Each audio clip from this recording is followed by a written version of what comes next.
சட்டப்பேரவை கூட்டத்தொடர் அப்படிங்கிறது நடந்து முடிஞ்சிச்சு அப்படின்ற விஷயம் நம்ம எல்லாருக்குமே தெரிந்த ஒரு விஷயம் தான்.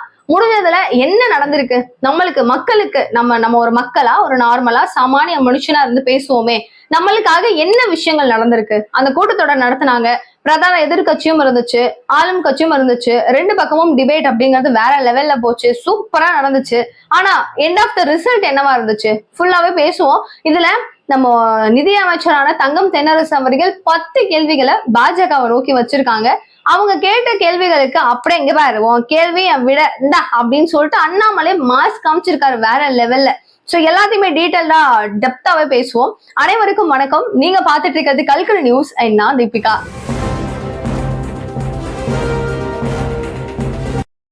யாராவது ஒரு கேள்வி கேட்டா நான் ஏன் பதில் சொல்லணும் அப்படின்னு இல்லாம எல்லாத்துக்கும் எனக்கு பொறுப்பு இருக்கு அப்படின்னு சொல்லும் வகையில அண்ணாமலை அவர்கள் வீடியோஸா, அதாவது லைக் ஒரு அறிக்கையா வெளியிட்டிருக்காரு.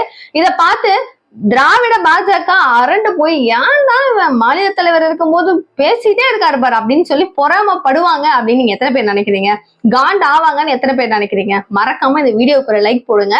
அண்ட் கண்டிப்பா அண்ணாமலை அவர்களுடைய இந்த ஸ்பீடு மாதிரி எப்பவுமே அவர் மாநில தலைவராகவே இப்பவும் இருந்திருந்தாருன்னா பாஜகவினுடைய இன்றைய நிலை இதை விட 100 மடங்கு அதிகமா இருந்திருக்கும் அப்படின்னு நினைக்கிறவங்க அண்ணாமலை இஸ் ஆல்வேஸ் பெஸ்ட் அப்படின்னு சொல்லிட்டு கமெண்ட் பாக்ஸ்ல போடுங்க.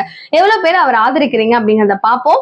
அந்த 10 கேள்வி என்ன நிதியமைச்சர் என்ன சொல்லியிருக்கிறாரு அப்படிங்கிறதுக்கு முன்னாடி அந்த கூட்டத்தொடர்ல சிறப்பா சொல்லும் அளவுக்கு எல்லாரும் பேசும் அளவுக்கு நடந்த 3 விஷயங்கள் அப்படின்னு பாத்தீங்கன்னா, அதிமுக அவங்க தானே பிரதான எதிர்கட்சி. அவங்க என்ன பண்றாங்க, 3 டைப்பா 3 டேவோ என்ன பண்றாங்கன்னா ஒரு பேட்ஜஸ் அணிஞ்சிட்டு வராங்க. முதல் நாள் கரூர் விஷயம் இருக்கு இல்லையா, அதுக்கு கவனம் ஈர்ப்பு மசோதா அப்படிங்கிற மாதிரி கவனம் ஈர்ப்பு நடவடிக்கைன்ற ஒரு பட்சத்துல பிளாக் கலர் பேண்ட் அணிவிச்சுக்கிட்டு வராங்க. அடுத்த நாள் கிட்னி திருட்டு, கிட்னிகள் ஜாக்கிரதை அப்படின்னு சொல்லிட்டு ஒரு ஸ்டிக்கர் அணிவிச்சுக்கிட்டு வராங்க. அடுத்த நாள் டிஎம்கேவின் உருட்டு கடை அல்வா அப்படிங்கிற ஒரு அல்வாவோட பேப்பர் மாதிரி, ஆப்வியஸா அது அப்படிதான் இருந்தது பாக்குறதுக்கு. அல்வா தூக்கிட்டு வந்துட்டாங்களான்னு பார்த்தா அப்பதான் தெரிஞ்சிச்சு அது உள்ள என்ன இருந்துச்சுன்னு. அது உள்ள ஒண்ணுமே கிடையாது, வெத்து சும்மா. 500க்கும் மேற்பட்ட அறிக்கைகள் கொடுத்தீங்கல்ல, இவ்வளவு வாக்குறுதிகள் கொடுத்தீங்கல்ல, ஒண்ணையாவது நிறைவேற்றினீங்களா? சரி விடுங்க, 10% நிறைவேற்றிருக்கீங்க, மீதி எங்கங்க அப்படிங்கிற கேள்வியை தான் அதிமுக முன் வச்சாங்க. இது ஓரளவு இவங்க பண்ண விஷயங்கள் அதெல்லாம் சூப்பரா இருந்தது. அரசியல் பாக்குறதுக்கு ஜாலியா இருந்தது. அடுத்து என்ன நடக்கும், அடுத்து என்ன மாதிரி வருவாங்க, ஒரு மாதிரி டிஃப்ரெண்டா இருக்குல்ல அவங்களுடைய யோசனைகள் அப்படின்னு சொல்லும் அளவுக்கு இருந்துச்சு. இதுவே ஒரு சாமானிய மக்களுக்கு இப்போ வரைக்கும் அந்த கூட்டத்தொடர்ல நியமிச்சு இவ்வளவு பெரிய மீட்டிங்ஸ் நடத்துனதுல ஏதாவது ஒரு விஷயம் இருக்கான்னு கேட்டீங்கன்னா, மகளிர் தொகை அப்படிங்கிறது கொஞ்சம் பேருக்கு கொடுக்கல, அதை நாங்க மீண்டும் கொடுத்துடுறோம் அப்படிங்கிற ஒரு விஷயத்த சொல்லியிருக்காங்க. அது கூட சேர்த்து அவங்க என்ன சொல்லியிருக்காங்கன்னா, ஆணவ படுகொலை அப்படிங்கிறது தொடர்ந்து தமிழகத்துல நடந்துட்டு இருக்கு.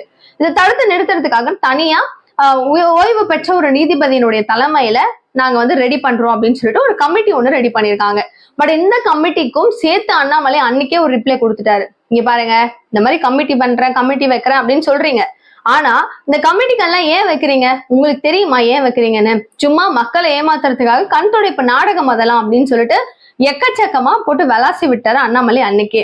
இந்த 2 விஷயங்கள் ஓரளவு இது இருக்குப்பா அப்படின்னு சொல்ற அளவுக்கு இருக்கே தவிர மீதி எல்லாமே ஒண்ணும் இல்லை. ஆனா ஒட்டு மொத்தமா எங்கள்கிட்ட நிதி இல்ல, நிதி இருந்தா தானே நாங்க அதை பண்ண முடியும், இதை பண்ண முடியும், எல்லாத்தையும் பண்ண முடியும். நிதி இல்லையே. தங்கம் தென்னரசு அவர்கள் குற்றம் சாட்டுறாரு, பாஜகவை கை காட்டுறாரு.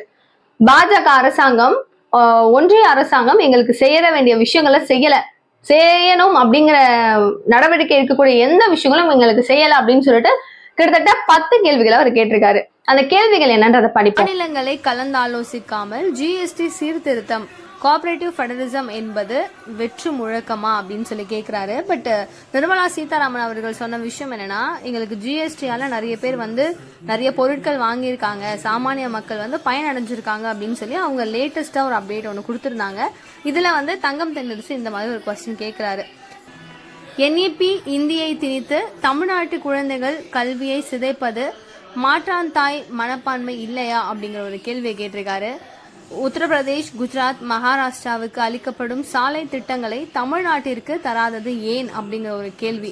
ஸோ இதுக்கு நம்ம அண்ணாமலை சொன்னது என்னன்னா, நீங்க கரெக்டான பிளேஸை இன்னும் சூஸ் பண்ணி கொடுக்கல, இந்த நேரத்துல நாங்க எப்படி சாலை திட்டங்கள் பண்றதுக்கு உங்களுக்கு பிளேசஸ் நீங்க கொடுக்காம நாங்க எப்படி அந்த முறைப்படுத்த முடியும் அப்படிங்கறத கேட்டிருந்தாரு.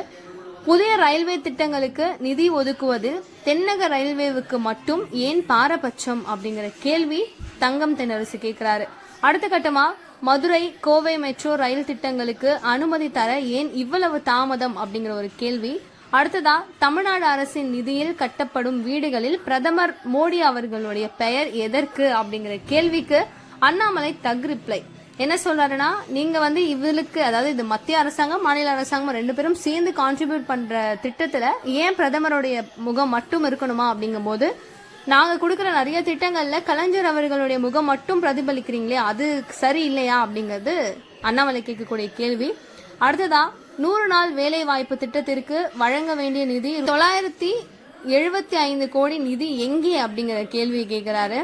ஓய்வூதிய திட்டத்திற்கு வெறும் ரூபாய் 200 தருகிறீர்கள், ஆனால் தமிழ்நாட்டு அரசு ரூபாய் 1200 வழங்குகிறது அப்படிங்கிற கேள்வி இருக்கு. இதுல அண்ணாமலை சொல்றது, நாங்க ஆல்ரெடி இதுதான் இவ்வளவுதான் கொடுக்க முடியும் அப்படிங்கறதெல்லாம் சொல்லிட்டு நீங்க அதுக்கு எல்லாத்துக்கும் ஒப்புக்கிட்டு சைன் பண்ணிருக்கீங்க, அண்ட் இன்னைக்கு இந்த கேள்வி ஏன் அப்படிங்கிற கேள்வியை கேட்கிறாரு. அண்ட் இன்னொரு பாயிண்ட் நான் சொல்லணும், இங்க தமிழகத்துல மட்டும் 1200 ரூபாய் தமிழக அரசு கொடுக்குது. ஆனா பக்கத்திலே இருக்கிற ஆந்திராவில ஒரு நபருக்கு ரூபாய் 4000 வரைக்கும் 4000 ரூபாய் வரைக்கும் பென்ஷன் அப்படிங்கிறது ஓய்வூதியமா கொடுக்குறாங்க. ஒரு குடும்பத்துல இருக்கிற நபர்களும் வாங்குறாங்க. அடுத்ததா, ஜல்ஜீவன் திட்டத்திற்கு தமிழகத்திற்கு சேர வேண்டிய ரூபாய் 3709 கோடி நிதி ஏன் இன்னும் விடுவிக்கப்படவில்லை அப்படிங்கிற கேள்வியை கேட்கிறாரு. ஸோ இந்த ஜல்ஜீவன் அப்படிங்கிற திட்டம் என்னன்னா, வீட்டுக்கு வீடு பைப் தண்ணி வருது. இது பிரதமர் அவர்களுடைய திட்டம் அப்படின்னு சொல்லப்பட்டு எல்லா வீடுகளிலும் விடப்பட்டு இருக்கு இல்லையா. இந்த திட்டத்தின் கீழே இது எங்களுக்கு பணம் கொடுக்கல அப்படின்னு நீங்க கேக்குறீங்க, பட் நாங்க செயல்படுத்துங்க அப்படின்னு சொன்ன இந்த திட்டத்துல பணம் கொடுத்தாதான் நாங்க பைப் போடுவோம் அப்படின்னு சொல்லி நிறைய பேரை ஏமாத்தி அங்கேயும் நீங்க ஊழல் அப்படிங்கறது செய்தீங்கன்ற மாதிரி அண்ணாமலை அவர்கள் குற்றச்சாட்டு சொல்றாரு. நாட்டின் மக்கள் தொகையில் தமிழ்நாடு 6%, ஆனால் 4% மட்டும் நிதி பகிர்வு அளிப்பது ஏன் அப்படிங்கிற ஒரு கொஸ்டினும் கேட்டிருக்காரு. இவருடைய கேள்விகளுக்கு நிறைய பேர் இதுல கேட்கறதெல்லாம் நியாயமா அப்படிங்கறதுதான் பாஜகவினர் மட்டும் இல்லாம மக்களாகிய பல பேரும் கேக்குறாங்க. இதுக்கு என்ன பதில் சொல்றாருன்னு பாருங்களேன்.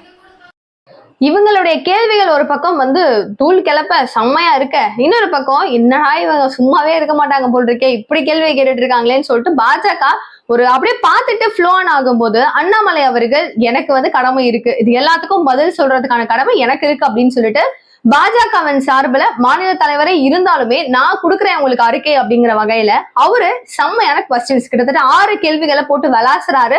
அத்துடன் அவங்க கேட்ட அனைத்து கேள்விகளுக்கும் பதிலையும் அவர் கொடுத்திருக்காரு. அது என்ன அப்படிங்கறத இப்ப பாருங்களேன். கடந்த 2023 24 ஆண்டு CAG அறிக்கையின்படி 1540 திட்டங்களுக்கு ஒதுக்கப்பட்ட ரூபாய் 14,808 கோடி நிதி செலவிடப்படாமல் வீணாக்கியது ஏன் அப்படின்னு சொல்லிட்டு வேற லெவல் கேள்வி கேட்டிருக்காரு. 2023 2024 ஆண்டு மக்களிடம் வசூலிக்கப்பட்ட மின்சார வரி ரூபாய் 1985 கோடி.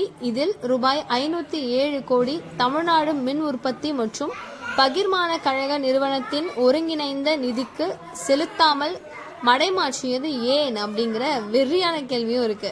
அது கூட அடிஷ்னலா மேலும் 2021 2022 முதல் 2023 2024 வரையிலான 3 ஆண்டுகளில் மத்திய அரசிடம் பெற்ற GST இழப்பீடு தொகையான ரூபாய் 28,024 கோடியில் 10% உள்ளாட்சி அமைப்புகளுக்கு வழங்க வேண்டும் என்பது மாநில திட்டக்குழுவின் பரிந்துரை. ஆனால் இவை வழங்கப்படவில்லை ஏன் அப்படின்னு மூன்று மேலே நறுக்குன்னு ஒரு கேள்வியை கேட்டிருக்காரு.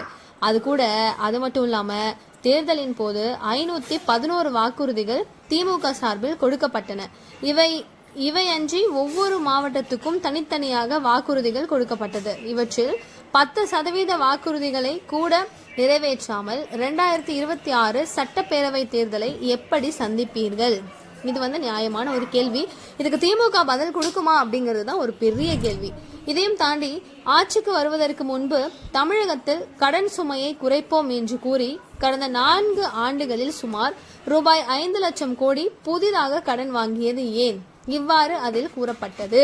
கரெக்டா? ஸோ இவ்வளோ அளவுக்கு தரமான கேள்விகளை அண்ணாமலை கேட்டிருக்காரு. இதுக்கெல்லாம் பதில் என்னன்றதை பார்ப்போமே. இவங்க மட்டும் பேசும்போது இதையும் தாண்டி நம்ம முதலமைச்சர் ஸ்டாலின் அவர்கள் சொல்றாரு, இது வாஷிங் மிஷினா, இது பிஜேபி ஒரு வாஷிங் மிஷினா, ஊழல் அப்படின்னு சொல்லிட்டு கரையோட போறவங்க பிஜேபி வாஷிங் மிஷின் மாதிரி அவங்க கிட்ட போயிட்டு சேர்ந்துட்டு அவங்க ரொம்ப பெரிய ஞானி ஆயிடுறாங்க, அவங்க வந்து தப்பே செய்யாத மாதிரி அவங்க மாறிடுறாங்க, இது எப்படி அப்படிங்கிற ஒரு கணக்கை கேட்கும் போது அண்ணாமலை கேட்கிறாரு, அப்போ ரொம்ப மோசமான விமர்சனம் வாங்கின செந்தில் பாலாஜி அவர்கள் இன்னைக்கு உங்ககிட்ட வந்ததுக்கு அப்புறம் புனிதர் ஆயிட்டாரா என்ன அப்படிங்கிற ஒரு கேள்வி வருது. இதுக்கு திமுக அரசாங்கம் பதில் கூறுமா அப்படின்னு கேட்டீங்கன்னா வாய்ப்பே கிடையாது. சோ அடுத்தடுத்து இந்த மாதிரி சிக்கல்ல ஏன் தானாவே வந்து மாட்டிக்கிட்டு மண்டையை விட்டுக்கிட்டு எடுக்க முடியாம கதறாங்களோ அப்படிங்கிற ஒரு ஒண்ணு இருக்குன்னு வச்சுக்கோங்களேன்.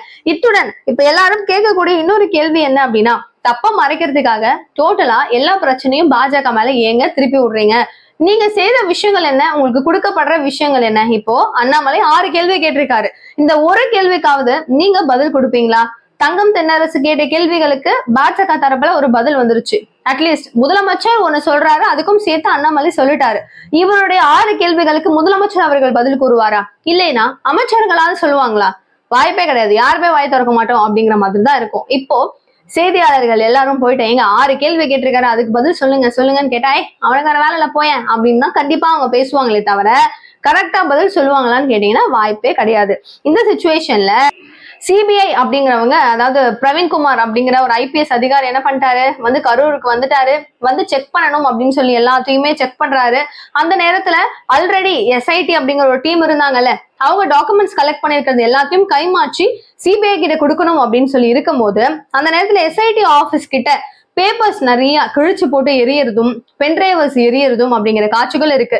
இது எல்லாத்தையும் ஏன் கிழிச்சு போட்டிருக்கீங்க, ஏன் எரியுது, இதெல்லாம் என்ன காரணம் அப்படிங்கிற ஒரு கேள்விகளை இப்போ வந்து பாத்தீங்கன்னா எல்லாரும் முன் வச்சுட்டு இருக்காங்க. இதற்கான பதில் அவங்க என்ன சொல்ல போறாங்க, டாக்குமெண்ட்ஸ் தெளிவா ஒப்படைக்காம எரிய வைக்கிறதுக்கு என்ன காரணம் அப்படிங்கிறதுக்கு என்ன பதில் வரப்போகுதுங்கிறத பார்ப்போம். அண்ட் கிளாம்பாக்கத்துல இருந்து பேருந்துகள் அப்படிங்கிறது, ஊருக்கு போறதுக்கான பேருந்துகள் அப்படிங்கிறது நிறைய இடங்கள்ல கிடைக்கல, நிறைய பிளேசஸ்க்கு ரீச் ஆக முடியல அப்படிங்கிறது மக்களின் பெரும் குற்றச்சாட்டா இருக்கும் சூழ்நிலையில ஆடல் பாடல் நிகழ்ச்சிகள்லாம் எங்களுக்கு தேவையா, எங்களுக்கு நல்லா நிறைய பஸ்ஸஸ் எல்லாம் நீங்க விட்டுருந்துருக்கலாம்ல அப்படிங்கிறது தமிழக அரசாங்கத்தை நோக்கி கேட்கப்படுற ஒரு கேள்வியா இருக்கு.